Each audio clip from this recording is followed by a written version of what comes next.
Siapa pelakunya yang kunciin Mirsa di mobil box pendingin? Yang ribut sama Mbak ini. Pagi itu, Mirsa kembali ke pasar ditemani Reza. Tujuannya jelas, mencari tahu siapa orang yang sudah dengan kejam menguncinya di dalam mobil box pendingin kemarin. Meskipun masih trauma, Mirsa berusaha tegar.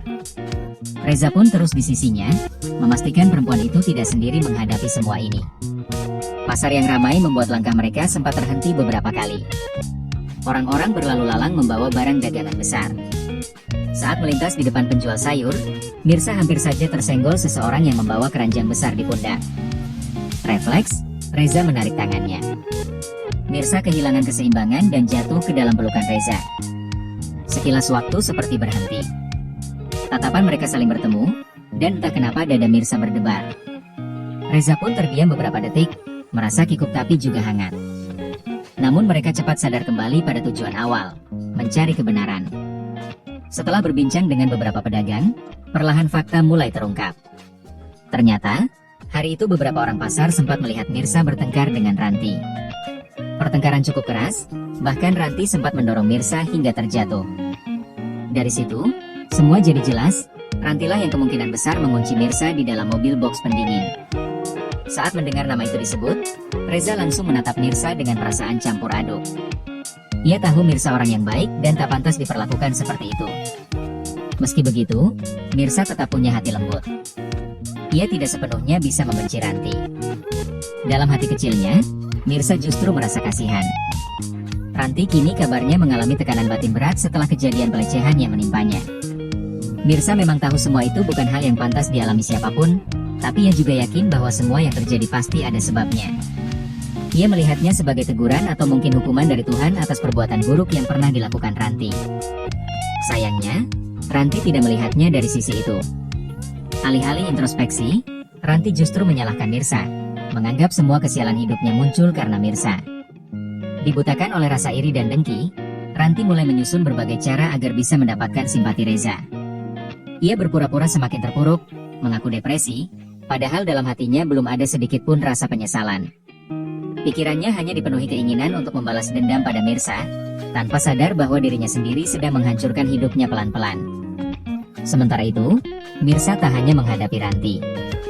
Sarah juga ikut menambah beban hidupnya. Sarah terus menuduh bahwa kemunculan Mirsa adalah sumber kekacauan dalam keluarga mereka. Setiap ada masalah, Mirsa selalu dijadikan kambing hitam. Ia dimarahi, difitnah, bahkan dijauhi tanpa alasan jelas. Namun Mirsa memilih diam.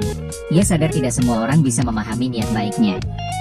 Meski hatinya remuk, ia tetap sabar, mencoba menata hidupnya perlahan. Beruntung ada Reza yang percaya padanya. Reza tahu siapa Mirsa sebenarnya, perempuan yang tulus dan tidak mungkin melakukan hal jahat. Kepercayaan itulah yang membuat Mirsa masih kuat berdiri di tengah badai fitnah dan kebencian. Reza tidak hanya jadi pelindung, tapi juga satu-satunya orang yang membuat Mirsa merasa tidak sendirian lagi. Di sisi lain, Karina sedang dilanda curiga. Akhir-akhir ini, Radit sering pulang larut malam dan sikapnya berubah dingin. Naluri Karina mulai terusik, ia merasa ada yang disembunyikan. Maka diam-diam, Karina mengikuti Radit keluar rumah. Saat melihat Radit bersama seorang perempuan muda, rasa curiganya semakin kuat. Ia langsung berpikir perempuan itu adalah selingkuhan suaminya. Tak ingin gegabah, Karina memasang alat perekam kecil di dalam mobil Radit. Ia berharap bisa mendengar percakapan yang bisa membuktikan kecurigaannya. Dan benar saja, saat alat itu memutar hasil rekaman, Karina mendengar suara anak kecil yang memanggil Radit dengan sebutan "Papi". Hatinya langsung bergetar hebat. Suara itu seperti menamparnya.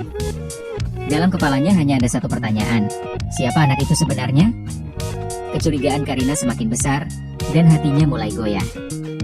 Sementara Mirsa dan Reza sibuk mencari keadilan atas kejadian di pasar, di sisi lain Karina mulai menghadapi badai baru dalam rumah tangganya sendiri. Semua tampak berjalan tanpa arah, penuh rahasia dan kesalahpahaman. Namun di tengah semua kekacauan itu, hanya satu hal yang pasti, kebenaran perlahan akan terungkap, dan tak satu pun bisa lari dari akibat perbuatannya. Mirsa mungkin jadi korban, tapi keteguhan dan ketulusannya akan menjadi cahaya yang perlahan membuka semua kebohongan di sekitarnya. Sedangkan mereka yang menebar kebencian, cepat atau lambat akan terjebak dalam jebakan yang mereka buat sendiri.